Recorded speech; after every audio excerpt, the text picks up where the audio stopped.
El Baix Llobregat és una comarca que ha crescut amb molta població els darrers anys, que té una manca de transport públic col·lectiu molt important, especialment en algunes zones. És el cas del Baix Llobregat Nord, però també en el cas que ens ocupa el Baix Llobregat Sud, el que està al marge esquerre del riu Llobregat i al delta del Llobregat, i és una de les comarques que més ha patit la desinversió crònica de Renfe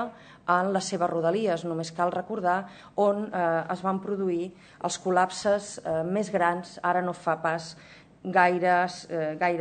temps. I això què ha provocat? Doncs ha provocat que la mobilitat a la comarca i la que suri entre la comarca estigui molt basada en el vehicle privat. De manera que hem estat treballant diverses propostes de millora del transport públic ferroviari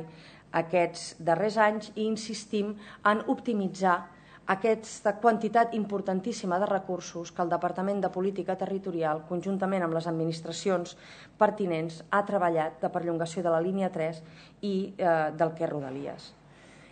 Pensem que és important millorar el que se'n diu la intermodalitat a la comarca, és a dir, que un usuari del transport públic pugui fer canvis entre ferrocarrils, metro, tramvia, autobusos, per economitzar temps i per tant també el temps és or i per tant optimitzar el seu temps lliure i optimitzar el temps que dediquen a anar i tornar de la feina. I aquesta proposta que hem fet l'hem feta treballant amb tots els ajuntaments afectats de la comarca, tots els municipis afectats de la comarca, amb la col·laboració del Toni Bonastre, que és el responsable de política municipal de la Federació Comarcal. Per tant, per millorar aquest projecte hem presentat aquestes propostes que a grans trets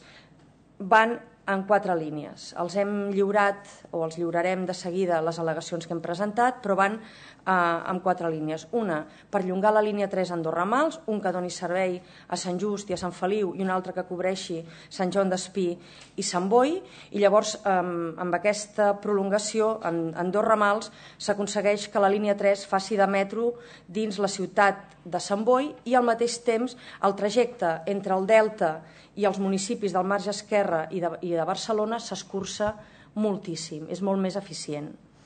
Pel que fa a la línia C3 de Rodalies, perllongar-la fins a Castelldefels Centre, que comenci a Cornellà i no Sant Joan d'Espí per creuar directament al Llobregat cap a Sant Boi,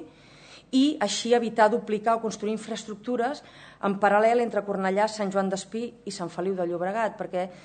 si no es modifiquen els traçats que preveu el departament, hi haurà 6 vies en paral·lel entre Sant Joan d'Espí i Sant Feliu que es repeteixen. És per una qüestió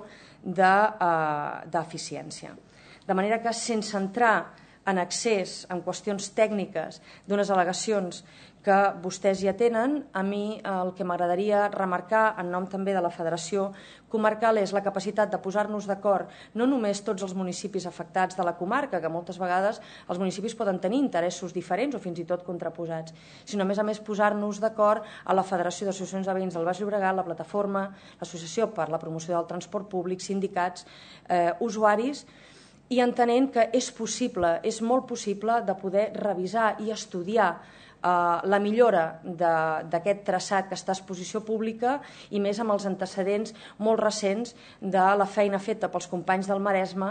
en què finalment el Departament de Política Territorial ha decidit frenar la construcció dels laterals de la Nacional 2